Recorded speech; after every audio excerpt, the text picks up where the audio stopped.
gis nga ma wax ko am ñu merati gatsa mënta am diggante Pastef ak taxaw parce que doole yemul loolu mooy dëgg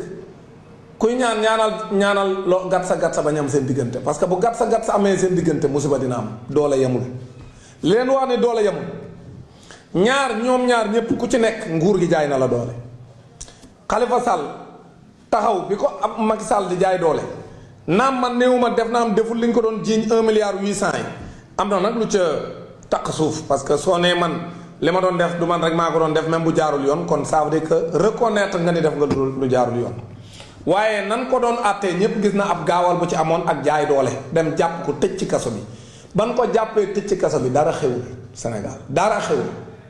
dan koo jàpp tëj ci kaso bi jaay ko doole ba demul élection dara xewul c'était en 2019 yàggul élection 2019 Khalifa Sall bi muy ne ci kaso bi dan koo jaay doole mais bi ñu ko jaayee doole dara xewul parce que ay nitam mënuñu woon a opposé wu résistance bi mu soxla woon pour mën a xeex ak nguuru président Macky Sall amul woon doole jooja. bi ñu jógee ci Khalifa Sall ñu song Ousmane Sonko depuis 2021 Ousmane Sonko pour wan leen ni nag man du ma comme Karim Wade du ma comme Khalifa Sall damay taxaw résister parce que dañ maa bëgg a jaay doole résistance boobu sax benn moment Khalifa Sall mii tey ànd na ceeg moom ndaxte ñoo bokkoon seen Yewwi Askan Wi bu ñu woowee Ousmane Sonko mu ñëw taxaw ci wetam ne ko dan lay jaay doole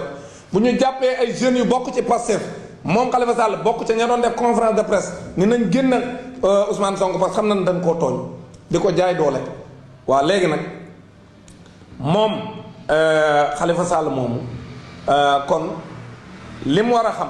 mooy Ousmane Sonko 2021 ba 2024 Macky Sall song ko di ko jaay doole bëgg koo